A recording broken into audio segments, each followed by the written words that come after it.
Yo, God, the thing goes pop, pop, pop, pop, pop. Skitty kid pop, pop, and the poop, poop, boom. Back to the daily grind, and shout out to the full-time patrons.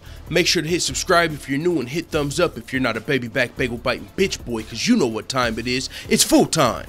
MMA.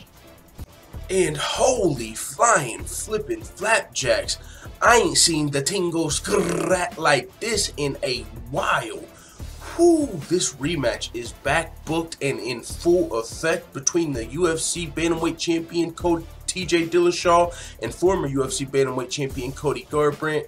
This is a fight that a lot of people have been waiting for. The first fight was such an epic fight at UFC 217 in Madison Square Garden, where Cody Garbrandt knocked down TJ Dillashaw in the first round, almost had him finished. Looked like TJ Dillashaw was a little wobbly heading back to a stool, came back out, regathered himself, and knocked out Cody, the champion, in the second round to become the champion after a long road back to the belt. TJ was already the champion, lost a close split decision, and had to beat two #1 contenders and wait a couple of years to get, or at least a year to get his title shot back. So TJ Dillashaw finally got his belt back versus Cody Garbrandt, but barely. And since then, there was talks of TJ Dillashaw fighting Demetrius Johnson in a champion versus champion super fight. But this is where this comes into play. That fight's not happening, as we saw Cody Garbrandt versus TJ Dillashaw 2 booked for UFC 227. Now, part of the reason that fight's not happening, at least according to TJ Dillashaw, he said that the UFC told him that Demetrius Johnson was too scared to fight, essentially. He said, I mean, that's what the UFC's telling me. Now, if you ask Demetrius Johnson, I'm sure that's not going to be his side of the story. I'm sure from Demetrius Johnson's perspective, it's going to be something about money, you know, and something like that. But TJ Dillashaw said that the UFC told me DJ was too scared to accept the fight. So with that being said, Cody Garbrandt responded to this tweet by a fan, actually, and this is where shit started to get real. Cody Garbrandt responded to it, and he said, and the UFC told me how many excuses you made to fight me, talking to TJ Dillashaw. He's like, so the UFC told you DJ's too scared to fight you? Well, the UFC also told me all the excuses you made when we were supposed to save UFC 222. You know what I'm saying? That's what Cody Garbrandt was talking about. So TJ Dillashaw responded to Cody Garbrandt before shit took the craziest turn.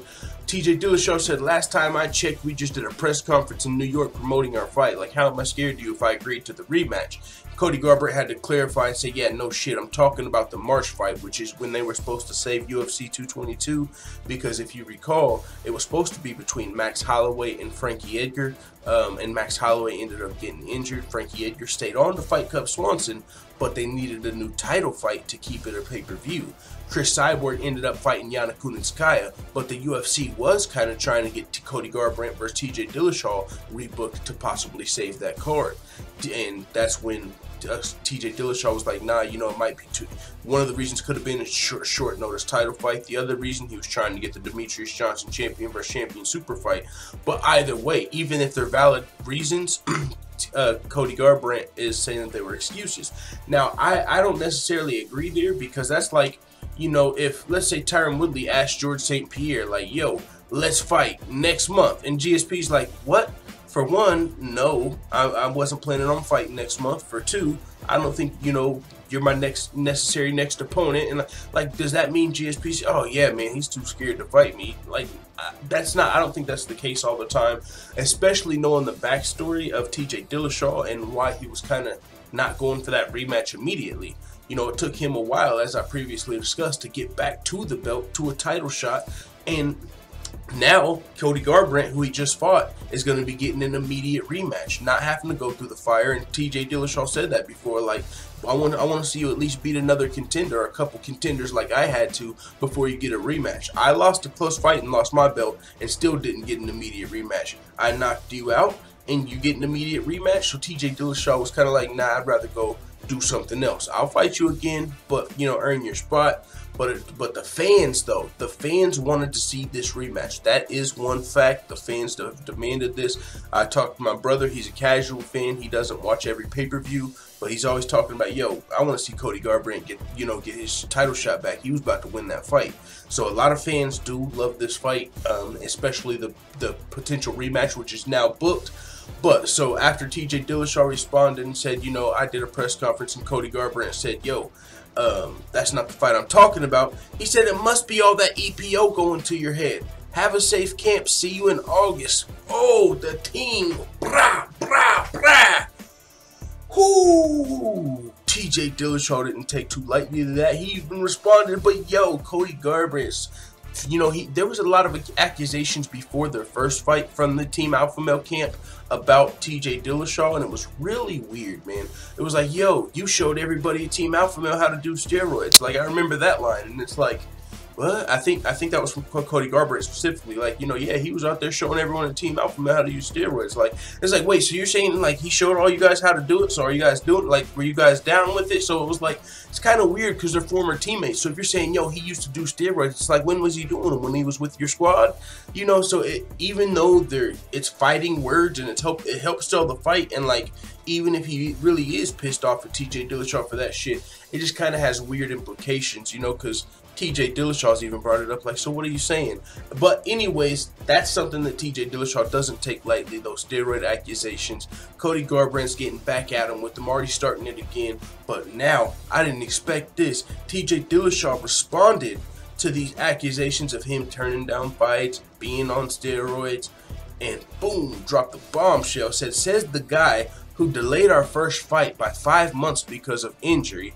And that's when he linked the video, if you guys remember, of Cody Garbrandt. Remember, he was out because of his back injury, and there was a video that surfaced of him and like his coach, and also one of their other teammates, and they were drunk as fuck, it looked like, and when they got home or whatever, they were like wrestling, you know, and it was Cody Garbrandt on the floor, and it looked like his coach was like wrestling on top of him and shit, and it was like right after TJ Dillashaw had like supposedly had that back injury that was, you know, delaying the fight with TJ Dillashaw or whatever. So TJ Dillashaw brought that up. That's something that usually gets brushed under the rug, because that was something that was really weird. Like, yo, he's got a back injury and these dudes are drunk wrestling.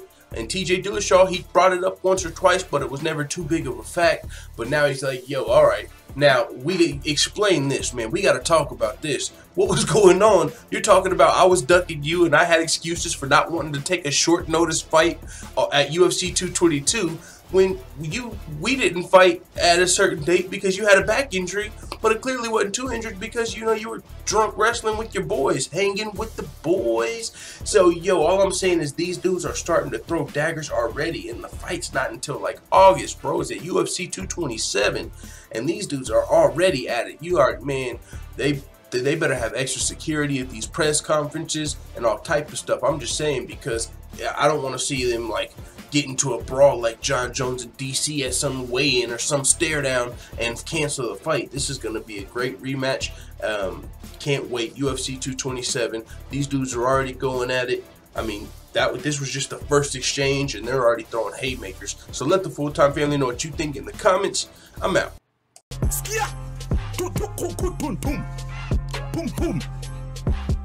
And as always, thanks for watching this video. If you enjoyed this video, make sure you hit the subscribe button and also hit the notification bell right next to it so you're notified every time I upload a video. I'm out. This is #1 bullshit.